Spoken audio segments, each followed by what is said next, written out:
It has been said that a city is more than just a place in space. It's a drama in time. But what will the city of the future look like in our evolving drama? The answer? Cities and towns will be getting much smarter, with a leading role to be played by 5G technology. Experts predict that by 2020, more than 20 billion devices will be connected to each other. 5G won't be a luxury, it'll be woven into the fabric of our daily lives. From driverless cars to improved healthcare, and from increased crop yields to a fully realized Internet of Things, what does 5G have in store for us? And what will the downsides be?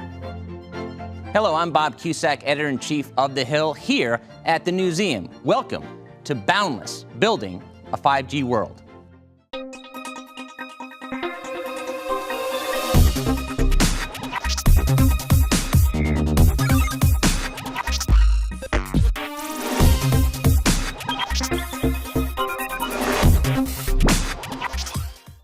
To break this all down, we are joined now by two very smart lawmakers. First up, Democratic Congresswoman Yvette Clarke of New York, Vice Chair of the House Energy and Commerce Committee. Congresswoman, thanks for joining us. A Democrat from Brooklyn, New York. You are the newly elected Vice Chair of the House Committee on Energy and Commerce, a very important committee. Congressional leader on technological innovation. You also are the co-chair of the Smart Cities Caucus. Thank you for joining us. Lot to talk about. Let's talk about news of the day. What was your reaction to the State of the Union? It is what it is, and we hope that, maybe not in substance, but in truth, there will be some unity, because it's important, particularly when we talk about 5G and all the work that needs to be done. That is a unifying force, and would have been great to hear from him some of his ideas around how we become leaders in the expansion of 5G and what that means in terms of industry and unleashing innovation in our nation. I talked a lot about, briefly about jobs and manufacturing, but when you think about it, we're in a whole new rubrics in terms of manufacturing, whether that's 3D printing or other means, and the Internet of Things. It would have been great to hear some of those 21st century concepts, and perhaps even putting the context of the wall in terms of that we can embrace around what technology can do in that space. What is, when you talk about 5G, I mean, a lot of people still don't quite get that. Yeah. What does it mean tangibly to you and to your constituents in your district? Tangibly, it means that we take all of the technological advances we've received and grow it exponentially.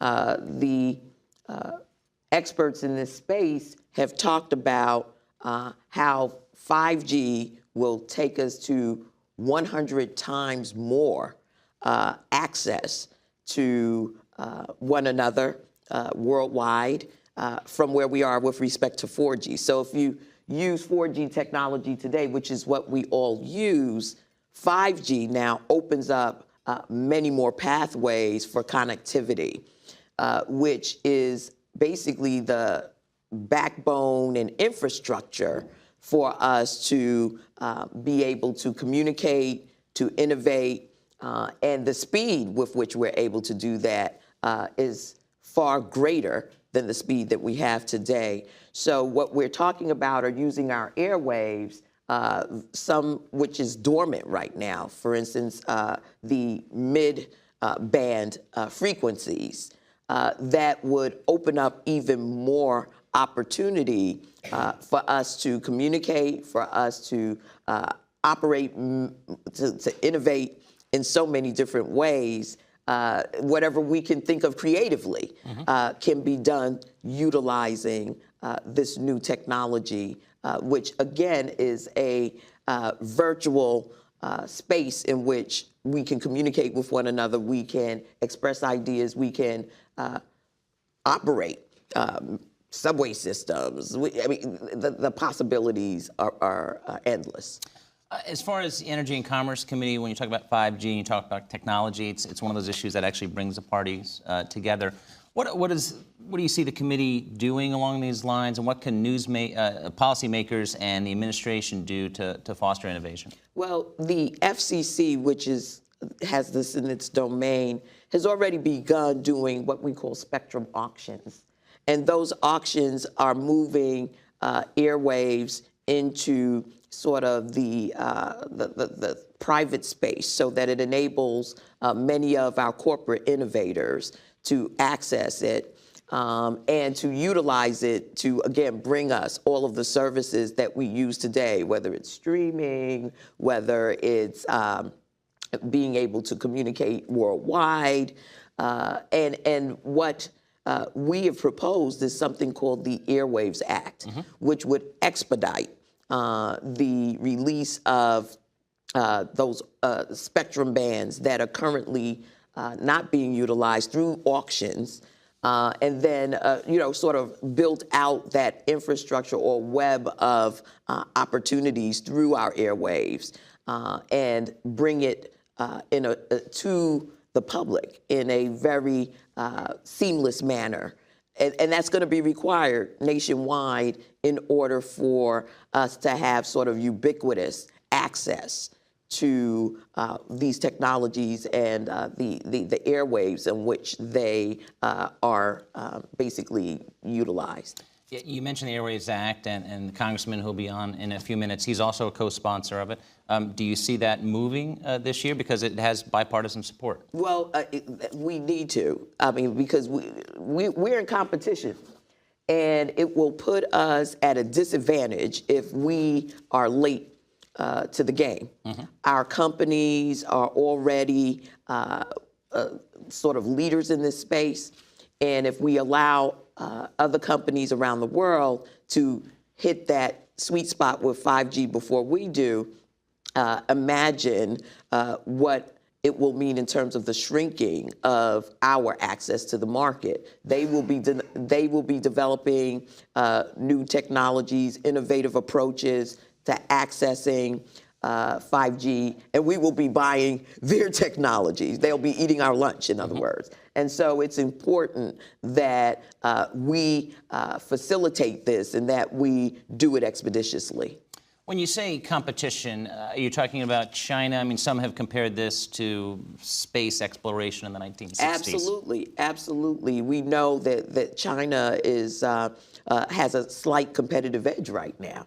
That doesn't mean that we can't surpass them, but we have to enable it. And that's where the FCC, that's where the Congress comes in, incentivizing this build out, making sure the bands that we need through the Airwaves Act are made available. We've been fortunate in that we led the way. Now it's time for us to keep pace and surpass where we've been.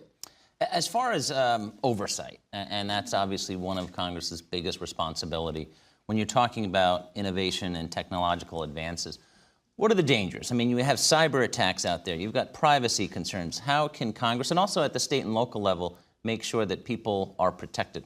Well, that has to be baked into our legislation. It's important that we recognize all of the concerns of the American people and look at some of the areas that we have fallen short. Privacy is one of those areas. Cybersecurity has to be far more robust in a 5G world. That's going to enable things like autonomous vehicles. We want to make sure that we are not putting our society in harm's way. So I believe it has to be baked into FCC regulation. It has to be baked into any legislation. And the other shortfall that we have to look out for is what happens to the consumer in all of this. As we build out and we move spectrum into the private domain, we want to make sure that it's affordable to the American people. That we've talked about the digital divide ever since we sort of created access to the internet. We want to make sure that it's ubiquitous and that everyone can afford to access it. And that is something that I believe also has to be has to be looked at and has to be prominent in the work that we do. We want to make sure that as we talk about smart cities, we're also talking about smart communities, so that there's not a huge gap between those who can access the 5G technologies and what that brings to their communities and those who may live in major cities. On that accessibility, because most everybody in Washington thinks, well, the internet everywhere is fine, everyone has access. Most everybody around here has phones. What are some of the biggest misperceptions about whether it's individuals, because now you can park your car and use a parking meter, but if you have a phone, it makes it a lot easier. As far as accessibility and affordability, what are some of the things that you think that maybe Washington doesn't see that you see in your community? Yeah, there are, even within municipalities, a lack of access to broadband. Right. So, finding a way to make sure that it's ubiquitous, incentivizing our companies to stand by their word in terms of the rollout of their infrastructure is critical. New York City has had to tussle with Verizon a bit to make sure that our infrastructure is in place for the entire city. And some communities will receive fiber optics before others.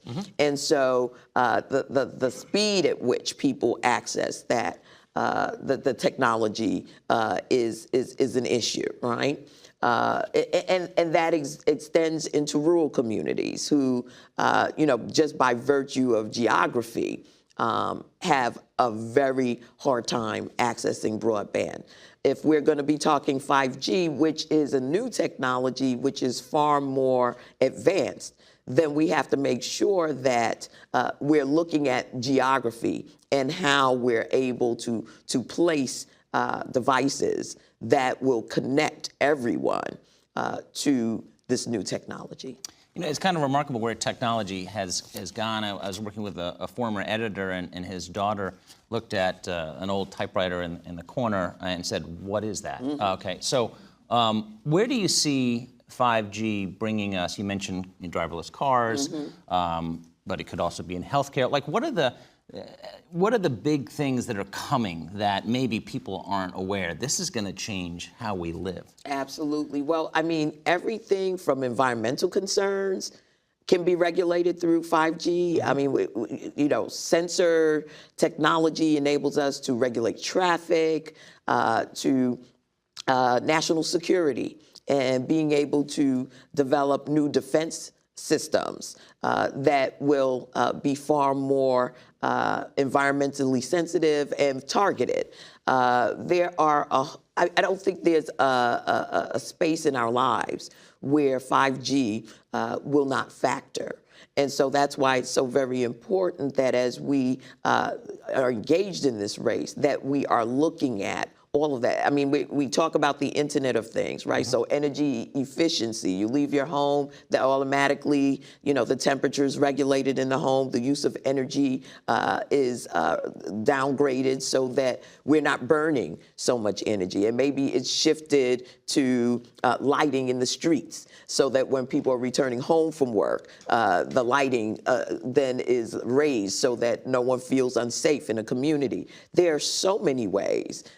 As a New Yorker who has to deal with a lot of traffic, I'm looking forward to this because in so many ways, whether it's making sure that our transit system is far more efficient and effective, to moving vehicles through our communities, 5G can really make sure that we are effective and efficient in moving people about to work, moving goods and services throughout our region, our city. I'm excited about it. Why don't we open up for questions? We have a mic at the front of the room, so if you'd like to ask the Congresswoman a question, please come up.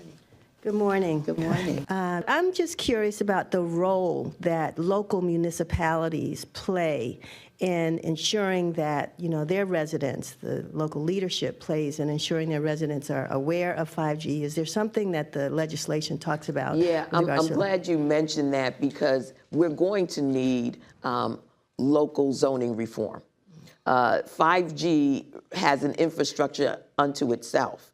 And we can all remember sort of the rush to put up cell towers and what that meant to municipalities around this nation and private property owners. All of that discussion has already begun because we're going to need partnership and collaboration in order to make sure that there aren't the gaps that are required to really build out a physical infrastructure for 5G technology. Those conversations have begun. They're in different places along the continuum of conversation based on where you are. New York City has begun a lot of that conversation, and we're hearing about many smart cities, whether it's Columbus, Ohio, or other places around the nation that recognize that that migration is occurring, and we're going to need partnership in making sure that that happens. Local zoning reform is going to be critical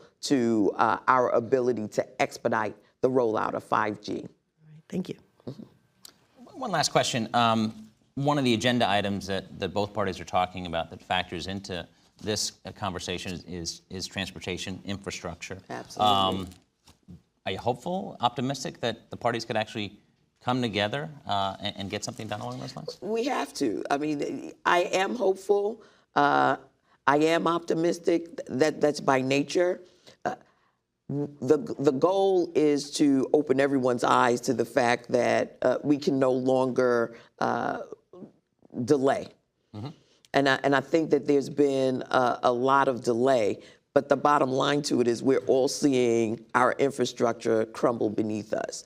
We're seeing a loss of productivity, a loss of commerce because of, again, running the rails off of a very old infrastructure that we didn't build, we inherited. Mm-hmm. Now it's time for us to do the building. And I think that people talk about transportation infrastructure. If we're going to redo roads, we need to put sensors in those roads, right? Right. If we're going to rebuild bridges, we need to make sure that there's smart technology so that if ships have to move through, they know at a certain point to move the bridge. You know, there is so much that is unleashed through our understanding of a modernized civil society that I think when we talk transportation, we also have to make sure that alongside that conversation or embedded in that conversation is 5G. When we talk about infrastructure, we need to make sure that we're also talking broadband. What does that mean? There are new highways and byways now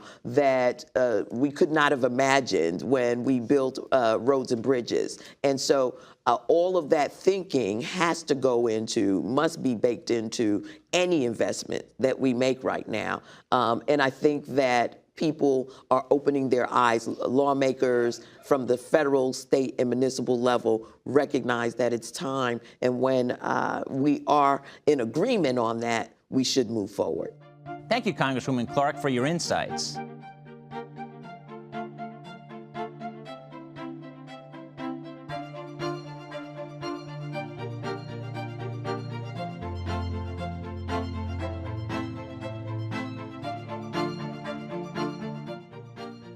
Throughout our series, we've heard from a wide range of voices on 5G. We're joined now by Republican Congressman John Curtis of Utah, who is on the House Committee on Small Business and a former small businessman himself. Congressman, thanks for joining us.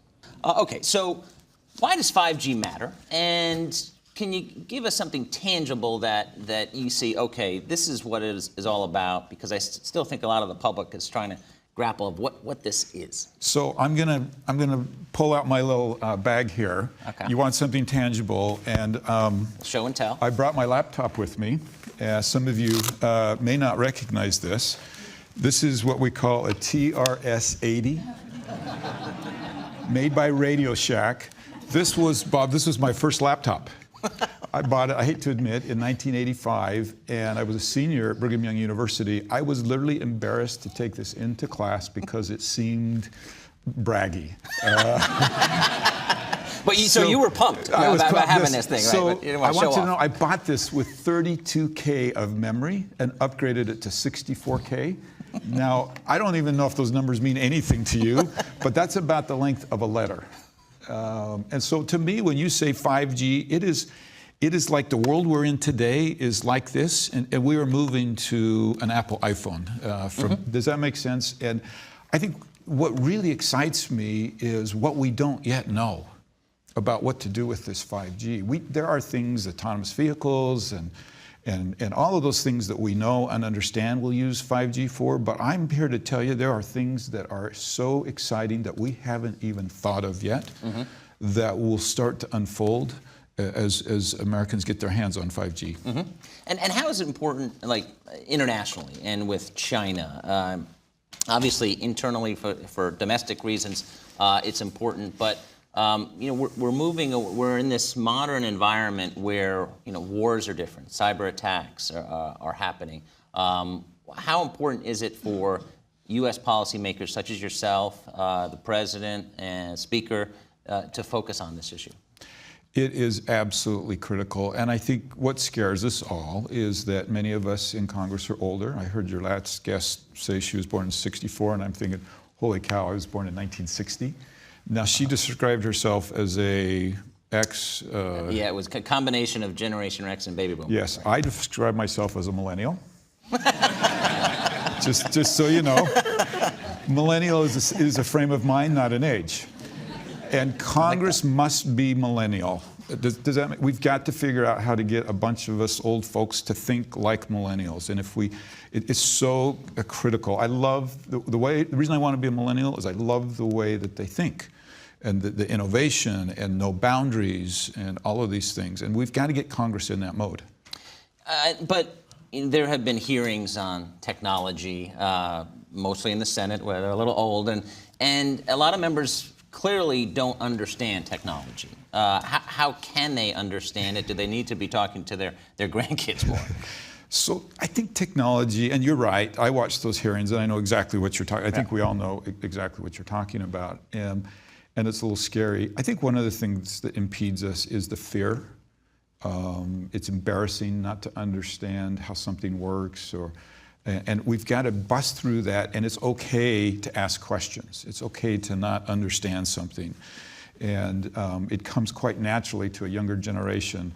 We've all seen this. I have grandkids, and you hand them an iPad or an iPhone, and they know how to navigate around, right? They'll be 4 years old, and they know how to do it. Right, and we've got to get to the point. The reason they do that is they have no fear, right? They'll jump in, and they don't worry about anything. And we've got to make sure those in political positions that they're not criticized or ostracized for asking questions or for not understanding something, and that it's okay to ask questions, to not know. Right. And that's what journalism is all about. But also that's what lawmakers should be, right? Absolutely. Because you need to know. Lawmakers need to know a lot about everything, and it does show weakness if you say, well, I don't know. But that's what really people need to say, because you have to be educated. That's why you have hearings. Right, and I think to the extent that people like our guest today can help, it's like embrace somebody who says, I don't know, and that's okay, right? And that's how you find out things. And so we've got to get to the point where I think it's comfortable for elected officials to expose their vulnerabilities. On technological issues that maybe Washington doesn't get, rural areas, there's a lack of broadband. What is something that you bring to Washington that maybe some people in the Acela corridor are not familiar with? I was very fortunate before I came here to serve as mayor. Provo, if you think Utah's great, Provo is amazing. And it's a city of about 120,000 residents, very, very tech savvy. I have the youngest district in the United States. The average age in my district is 26 years. Wow. And so I come from this very young district, but I also have this mix of Silicon Slopes and rural. I have 5 counties that are rural. 90% of it is federal land. And you go great distances, and this is what's really hard on me, is that in the heart of my district, we're dealing with about 3% unemployment. 60 miles away in my district, you're dealing with double-digit unemployment. And I actually have, I hate to admit this, I have portions of my district that don't have running water and electricity.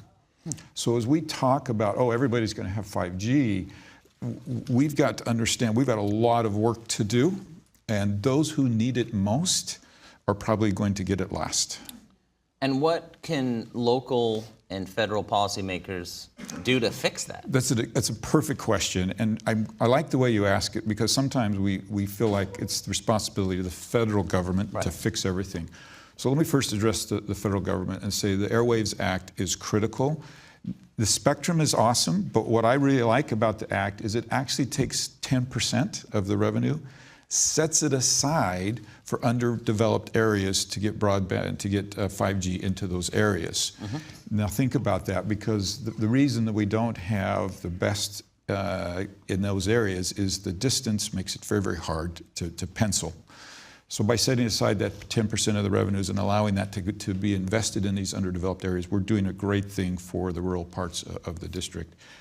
The second part of that question is it does take local government, because having been a mayor, we're very protective of our pole attachments. We're very protective of our resources. And when 5G comes in and says we need to build, we need these installations, you know what the paradigm is in a mayor's head? Is a fake tree that's hundreds of feet tall that's really ugly, right? Well, we know with 5G it's not like that. And we've got to work with local government to help them understand, A, what the deployment really is like, and B, what it will bring to their city. For instance, in the city of Provo, with 120,000 residents, you're talking 1,100 jobs just in the city of Provo with 5G. Well, that should get mayors' attention, and that will get them engaged. What about the disparity in unemployment rates? How can that be remedied in your district? Well, that's the beauty of broadband and 5G, is you have to connect those two communities. Okay. Right now, there's a mountain pass in between them, and a day like today, you're not going to get through. You don't need to get through if you've got the right technology in place, and that's why this is so critical for those areas. You mentioned the Airwaves Act, and Congresswoman Clark, Democrat from New York, you're a Republican from Utah. You're both co-sponsors of the bill. Is this something, now most bills, as you know, less than 1% actually get signed into law, but is this something that is kind of a test of this Congress and divide the government, that, okay, it's not sweeping tax reform, it's not sweeping healthcare reform, but it's still very important. Do you think it can get done? Absolutely, and I'll tell you one of the things that surprised me most in coming to Congress. I've been in Congress 14 months now, and what surprised me the most is how much we actually do get done that we don't talk about. Bills pass every day, these good bipartisan bills. And opioids? Opioids, justice reform. Every day we're passing bills. They just don't get the press. And so we can get this done. And that's so important that we've got to remember to keep 5G nonpartisan.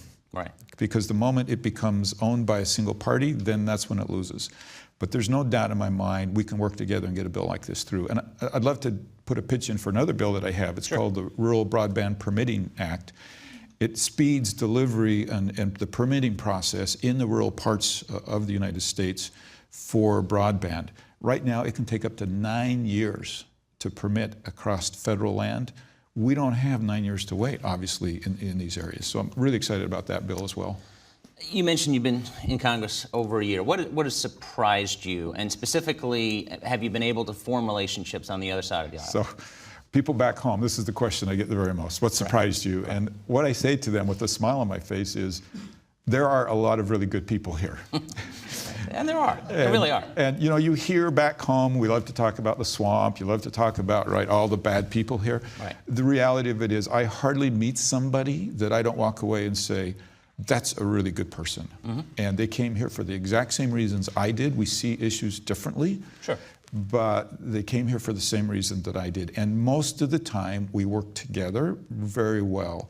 It's not talked about and it's not highlighted. What's highlighted is our dysfunction. Right. And unfortunately, on a lot of the big issues, we are dysfunctional. But there's a lot that goes on every day with a lot of good people. Along those things, a big thing is transportation/infrastructure that obviously would have technological 5G implications.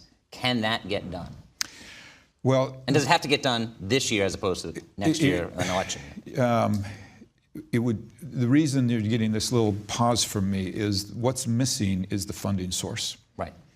And that's the difficulty of this. I think this is bipartisan. We understand. We see the need for infrastructure investment.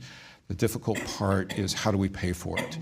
Are we willing to take a look at a gas tax? And so I think until we have that question, we can't answer the question, because we can talk all day long about how great it would be to do an infrastructure bill. How are we going to pay for it? Right, the details, and especially the pay for it. Why don't we open up for questions? With the new 5G, there's going to be a lot of microsites, a lot of micro transmitters. So I've been told it's going to be like every 2 to 10 houses are going to have these transmitters on them.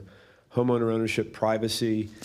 How's that going to? How on earth is that going to happen with people protesting and not wanting stuff on their house?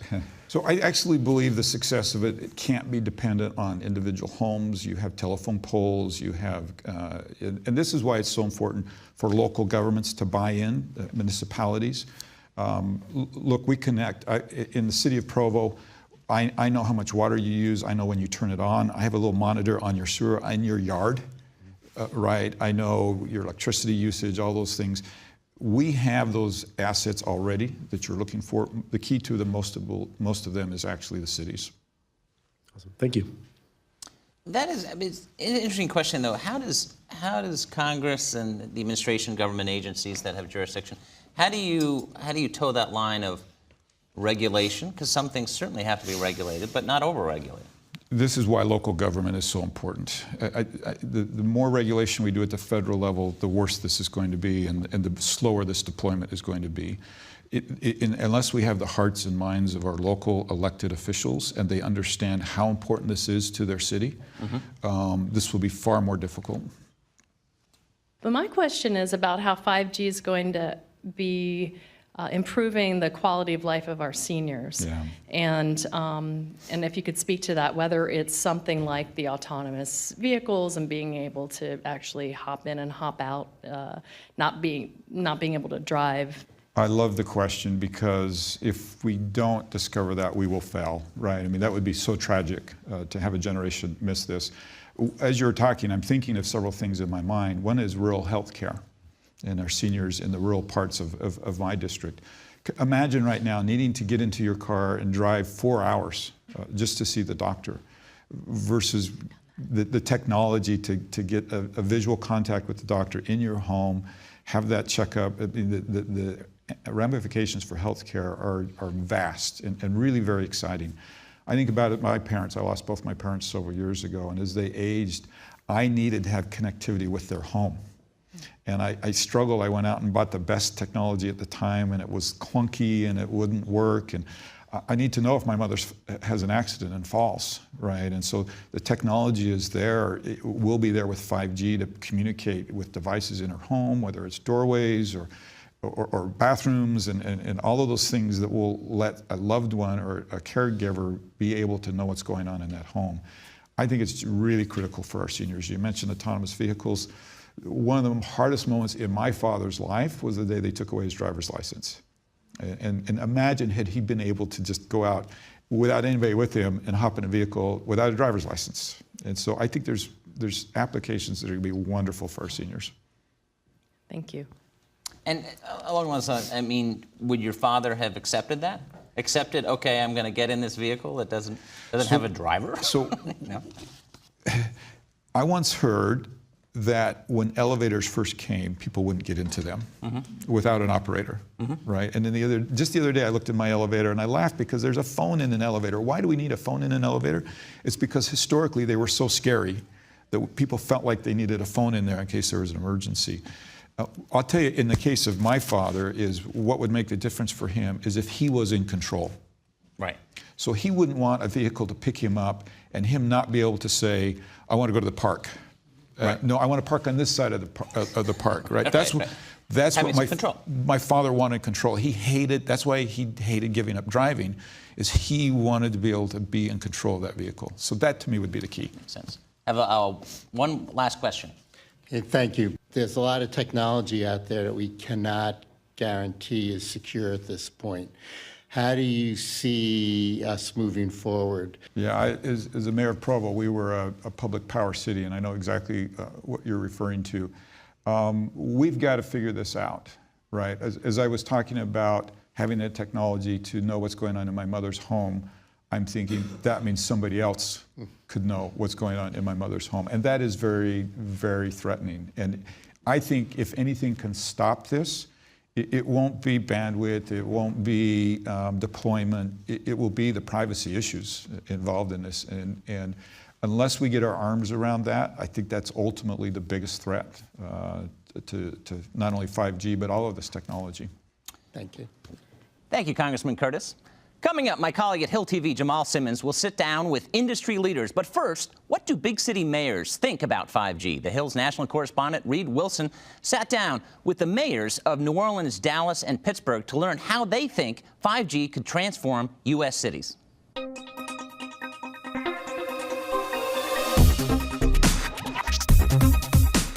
What does 5G do to improve a city like New Orleans?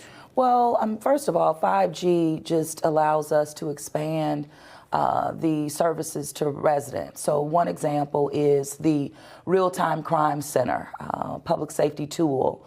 5G has allowed us to track in real time activity that may be going on throughout the city of New Orleans, criminal activity, being able to be even proactive, as well as reactive, things that may occur that you need to take a deeper dive into to ensure justice occurs. But we've also expanded and used it to track flooding, for example, in various neighborhoods. When it's rainfall and we're a community that's prone to flooding due to rainwater because infrastructure needs are great, but we can zone in and see that catch basin that may not be draining properly and say, hey, get that vac truck out there to save people, you know, in their particular communities. Yeah. Is there any risk that the federal government might exert too much control over your own implementation of 5G or something like that? Well, that is a constant concern. And that's why being able to, you know, grow into 5G, I think is the best approach for a city. And particularly, you know, a city with great needs, and you want to protect your people. You want to protect them, their information, their lives, their quality of life. They matter. And so absolutely, though, we have to stay focused on that and be engaged at the federal level so that you're protecting your people. What does it mean to be a smart city in modern terms? When you start to get into being a smart city or 5G technology, you have to think about citizens first and say, is it going to make their lives better? And if so, how do we as a city do that? How do we get the feedback from them and react to them very, very quickly? Mm-hmm. Dallas is a city that occasionally is hit by a hurricane or not a tornado, something like that. How does 5G improve disaster response? Well, I think first of all, markedly, because everybody's going to get this back to it. And we are a city that is, like a lot of cities, that is a bit antiquated on disasters. So we've had hacking with some of our devices that have scared people. So hopefully there's less of that. What I care about also is the public safety side of this. So if there's a school shooting, we can get that out much quicker and faster with things. We're going to be more transparent too. This is going to create more transparency, real-time information, hopefully good information and not that fake news stuff. But whenever you get more transparent, there's a chance of scaring people around disasters as well. So we're going to have to manage that process, and hopefully we can do the right things with these companies. Tell me, how does improving to 5G improve a city like Pittsburgh, make a city like Pittsburgh stronger? Well, there's a couple of challenges first. I mean, you have to realize that it's going to require public space. Where are you going to put it? How much of a deal you can make with those carriers. And we've been approached by a couple of carriers. And second is a coordination of how it can also work with the other utilities in creating a system of systems. What we do know is the capabilities of capacity are boundless. The ability to gather data, utilize data in order to be able to harvest it in many different ways. Really, I think at this point, we only scratch the surface. So when we're looking at these partnerships, like we did back in the 1980s with cable companies, we need to be strategic about what the benefit could be for the public and then try and make it as large as possible. Fees on where they're going, potential partnerships on data sharing, and then the utilization of that data in many ways to help the public, everything from transportation to public safety. What does it mean to be a smart city in modern terms? A lot of different definitions for it. First part of smart is being inclusive and understanding that if we're only mining the data for some, that we're creating a larger digital divide. The second is not allowing the different industries to silo or harvest the data simply for their own profits, but for the greater good. And the third is to understand that it's a system of systems. All that information has a way to be able to be helpful in solving problems if you're able to pull it together and then be able to have some really creative people outside of government and inside of government looking at ways to be able to utilize it. Great. All right, Pittsburgh Mayor Bill Peduto, thank you so much for being here. Thanks for the invitation. Of course.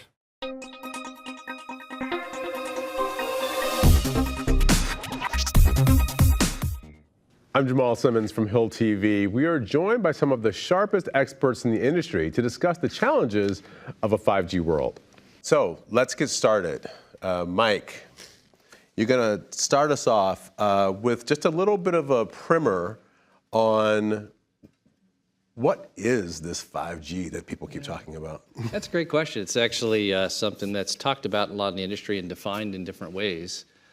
Me, I have an engineering background. So the engineers that decided to design 5G, there were a couple attributes that was really designed for me to kind of really accentuate or take 4G to another level compared to where it was right now. And the first design goal was to really take the throughput speed, however you like to call it, to really another level. So you're looking at a system that can get up to 10 gigabits per second as it's deployed, which is certainly easy, 10 to 20 times that of what we are today. So the first thing is throughput. But the second thing that really will drive a lot of innovation is what's commonly called latency. That's the amount of time it takes to get from one place to the other. That really leads towards instantaneous communication. It develops a lot of applications. So, in 4G networks, you can have latencies, just for a frame of reference, about 40 milliseconds. But on 5G, you can get sub 5 milliseconds. So that means, we talked about robotic surgeries, you talked about autonomous vehicles. Once the latency's there, all of a sudden that's a game changer in terms of how you develop applications. What's in your smartphone? What's in the network? Now you can put things that were previously in the smartphone in the network, which greatly increases what you can do. Then, of course, it was designed for a lot of devices, Internet of Things, so the density of devices, the capacity that's out there, the ability to implement new services, right? I mean, if we implement a new service, a new slice of the network, it could take 6 months. Now you can do it in like 90 minutes. So you can be extremely agile with what you're doing. And really, when you think, getting to that definition of 5G, to make it happen, there are really two major enablers to make it happen. The first thing is massive bandwidth, right? And just to give you an idea what massive bandwidth is, because that's a fairly technical term, it's basically instead of having a 2-lane highway, you have a 20-lane highway. So all of a sudden, your road is a lot quicker. So that enables the speed. The second thing that's out there, and very important, that really amplifies that bandwidth, is the antenna technology, right? Since we're using millimeter wave, you could take antenna technology and make it extremely directional. Because right now, our system, we have an antenna that sort of points this way and we spray the RF all over this area. In 5G, it will point directly at you. So we can actually get very directional with the customer, get a better signal to the customer, and then amplify that bandwidth to give these amazing speeds. Now, hold on, Mike. Are these the antenna that are kind of the pizza box size dishes people are talking about that can go on light poles and other places? Yeah, I mean, the way to think about it, they're sort of backpack size, and they can certainly go on light poles, they can go on street furnitures, they can go on towers for that matter. So they're very flexible in terms of where you can deploy them. So you have a lot of options out there. So you don't need to necessarily build a whole brand new cell tower like you had before. The beauty is we can use our existing infrastructure. So we've been intensifying the network for 10 years plus. So we can use all that. We can use all the dark fiber because you got to take that massive data and get it to where it's going. So dark fiber is key. So you can utilize that. And then we have over a gig of hertz spectrum available to us to use for this. So it's massive bandwidth. we've been able to cobble that together. Now, I think there's going to be a lot of confusion, though, because you got a lot of carriers saying a lot of different things out there, too, quite frankly. And just to hit that right on the head, we are not calling our 4G system 5G, just to be very clear. That's not right. That does not in any way change the customer experience. So we are not doing that. Secondly, I mentioned the high bandwidth. We might eventually put 5G on our lower spectrum, our 700 megs. But quite frankly, that doesn't change the customer experience either. That would be worse than 4G LTE. So our plan is to use millimeter wave to truly make something change the customer experience and do what we're calling introducing the fourth industrial revolution and really develop these applications that I'm sure everybody's going to talk about. Yeah, Nicole, I want to come to you because you've been thinking about U.S. competitiveness and what's happening around the world. Are there lessons that are happening around the world for the U.S. to pay attention to? Are we doing what we need to do to get ready for this new 5G world? Well, thank you, Jamal. And I think, thanks, Mike, for actually laying that out. It's often not easy for people to understand what 5G actually means. So I think you did a really good job of that. Thank you. And Dr. Turner leads with Brookings, as you heard. Oh, yeah. But, I want to answer Jamal's question because I think this is something that has sort of been part of this discussion that some of you have been exposed to around, well, what's the hype around 5G, right? Why should we be looking at 5G? We've moved from a 1G, 2G, 3G, 4G world, and now we've added another G. Right? And why should we be so excited about that? Well, to Jamal's point, there are other countries that are actually in the race to do this. There's sort of this race to the top when it comes to actually getting that type of connectivity. China being one of those places, and I've written an article about that, that's at Brookings. In China, this is real. I mean, I've gone there a couple of times in the past year and a half, and what we're actually seeing is that they're giving, to Mike's point, some of the regulatory permissions to make this happen much more rapidly. One of the things that drives these pizza box size antennas or small cells is spectrum. And we as consumers are not always familiar with what spectrum looks like. It's an invisible wireless connectivity. I try to compare it to an example that I heard from another scholar, which is when we're tuning in our radio and there are areas when we're listening to our favorite channels, each network is on a different channel. So imagine all the things that we do as consumers in the mobile space, from checking our social media to taking pictures to FaceTiming or whatever it may be. All those channels are congested. And what the Chinese have done, Jamal, is that they've made it easier for commercial companies to get access to that spectrum. So, Robin, you're Robin Bursling. You're at the National Association of Manufacturers. You guys have been paying some attention to smart cities. And so I think about, in Toronto, Google is building up the city from the ground up, right? Sure. As we think about the regulatory environment, how hard is it for us to go back and make changes versus start over new as we enter this new world of Internet of Things and all this interconnectivity? The regulatory environment certainly is very tricky. The message that I have been imparting to our members and to various audiences around the country is we cannot have a 50-state patchwork, right? We need to have a light touch regulatory philosophy and approach because that is going to be instrumental to unleashing this innovation. And I think as Nicole mentioned, our competitors are doing it. They're building the networks, they're building the systems. They don't have necessarily the same constraints or restrictions that we have in this country. And look, we do have to have a regulatory framework. I'm not saying that we erase that.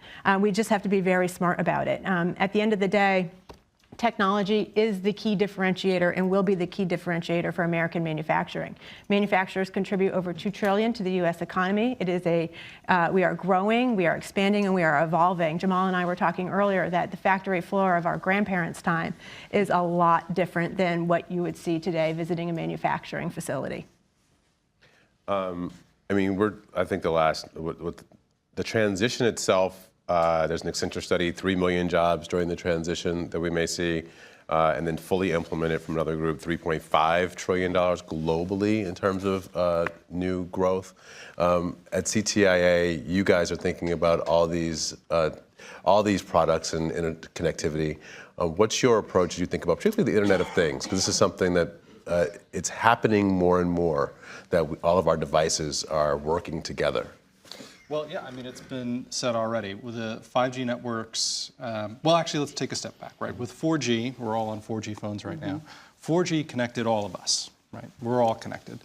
5G is going to give us the capacity, it's going to give us the latency It's going to give us other properties that's going to connect everything. And that's going to create massive new opportunities.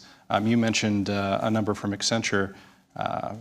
Rolling out 5G networks just here in the U.S. is going to create 3 million jobs. Our industry, the wireless industry, is going to invest $275 billion to build those networks. It's going to create $500 billion in economic growth.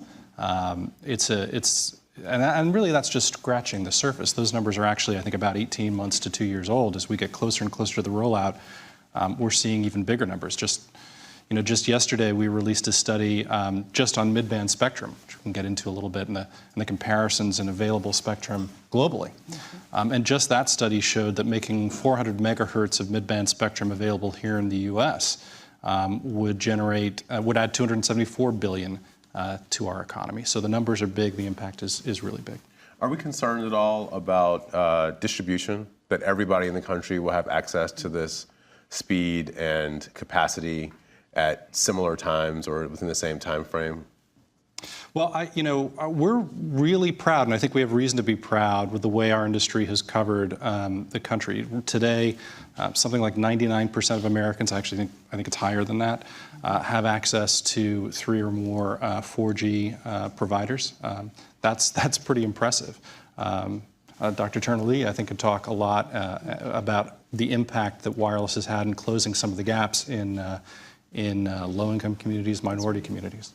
Yeah, no, I would say, to this point, 99% of penetration when it comes to smartphones and mobile-enabled devices, that number is ticking up. Among African Americans, we've seen about 96%, Latin Americans about 94%. We're seeing a digital divide sort of converge when it comes to mobile connectivity because, not to say that it does anything to denigrate wireline, it's just in our pockets, in our purses, right? And it's something that's much more available and has gotten faster. When I didn't have wireless service taking my kids to camp, I felt totally handicapped because I didn't know where I was going.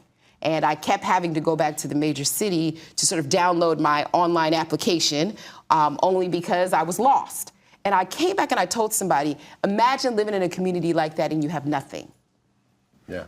Well, Mike, you got to deployment. Tell us. From a wireless standpoint, certainly Verizon has the largest coverage of any company out there.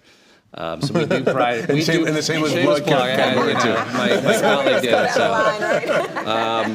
did. So we do pride ourselves in having great coverage. It is a competitive advantage for us.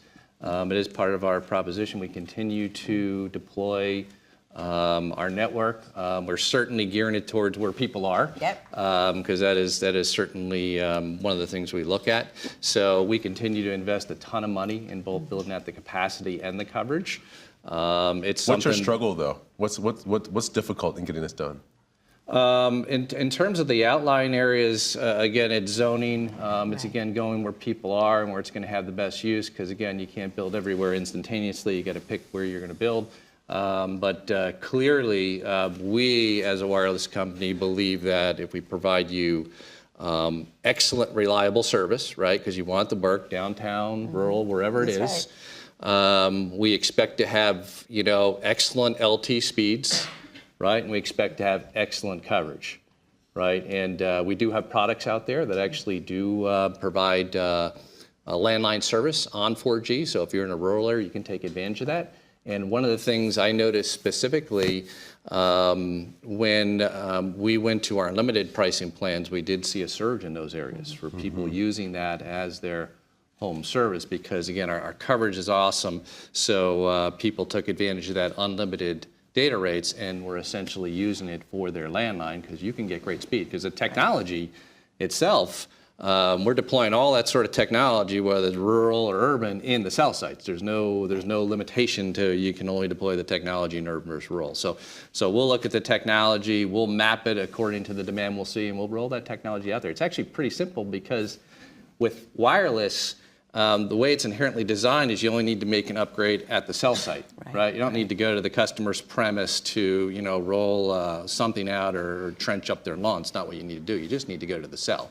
So the proposition, the way to do it is actually a lot simpler than other technologies, and that's one of the advantages wireless has. Let's talk a little bit about security. Yeah. How how are folks here on the panel thinking about making sure that this technology, which is very software dependent in many cases, is not hacked in some way that makes us all less secure? Yeah, I could take that certainly from a technology standpoint. First of all of our elements are all going software. So that's part of the process for 4G and 5G as well, so that we can move the elements around in the network and actually move the elements closer to the customer and get those latencies that we talked about. So that's inherent in the design. All right, so, but as far as security, the beauty of 5G, and I'll focus specifically on 5G, is that it does actually use the 4G core to start off with. So you're going to have all the security associated with that, which is something that you know, we've had a lot of success with in the industry. So we're going to leverage that 4G core to start off with. But what 5G does additionally, layered on top, because there's additional layers of security that's built into the standards, is you're able to do encryption authentication between network elements, right? And let me take a second and try and explain what that means. In the past, in other systems, when you used other carriers, when you roamed on other carriers, when you went internationally, that's where the vulnerabilities start to appear because the authentication between the network elements wasn't built out perhaps the way it should have been. So the way 5G is going to work is it's going to bring additional encryption between elements so that when you're dealing with other carriers, you can have another layer of security, so it's just like you're within your home network. So you're going to see that. Clearly, there's been a lot of stuff written about certain manufacturers from certain countries that I'm sure everybody's well aware of. We do not use those in our network, all right? So we're ensuring we're paying attention to all that sort of stuff as well to make sure that security is. You're talking about Highway? Yeah. Yeah. Yeah. ZT as well. And Jamal, can I just say something on the security thing? I think that's a really important point that Mike brought up because of the resiliency you need in that network as well. Robin, I want to get you in here because you're dealing with manufacturers who are making a lot of the things that we're using. Yes. And as these things begin to talk to each other, it feels like, you know, we're all worried about our microwaves listening in on us or telling our refrigerators to do something that's unhealthy. How are people thinking about that on your end? I mean, I think, you know, the consumer demand is certainly driving a lot of these shifts. But I was just on the security conversation that we were having. As manufacturers evolve and change and adapt new technologies, the manufacturing process becomes more integrated, and the shop floor is connected, not just machines talking to each other, but the floor being connected to suppliers, to customers. And so there's a whole constellation of technologies, you know, that are occurring here, and it's not about if a cyber breach is going to happen. It's about when and how to be prepared and respond. And what, you know, we feel is important is that our manufacturing community is prepared and understands, you know, how to deal with these things when they happen. And that's been a priority for the NAM. Great. All right, we've got a question from the floor. One of the topics that came up in the prior conversation, and this one is on the rural environment. And I just want to know how, or has industry really tapped into the experience that the military has, especially in the deployed areas, and how we use our technology to basically talk and do our logistics and our and command and control. Take a shot at that? Yeah, sure. I mean, especially from the military. I mean, this sort of resonates with me. I mean, I'm a designer of the technology as well, and you look at like CDMA technology. I mean, that really started from the military. That was its initial purpose for secure communication. So we'll certainly leverage all the technologies out there. A lot of the antenna technology that's out there. Certainly, that's related to that work as well to really augment the system. And then, of course, with the military itself, I mean, we are working with various branches to look at what their needs are. The specialized, I mean, you can certainly specialize applications. It's up to the, I mean, we can provide this system and then you can take advantage and tailor your applications, what you're doing. But we're also augmenting coverage in those locations as well. So we're actively working with the different branches of the military to make sure that we're meeting their needs. So that's one of our underpinning fundamentals. Thank you all for being here. This is really a fantastic conversation. 5G technology could fundamentally change the way we live. The question of how we harness it will determine our connected future. On behalf of my colleagues Reed Wilson and Bob Kuzak, thank you for joining us. And now you know why the opportunities of 5G are boundless.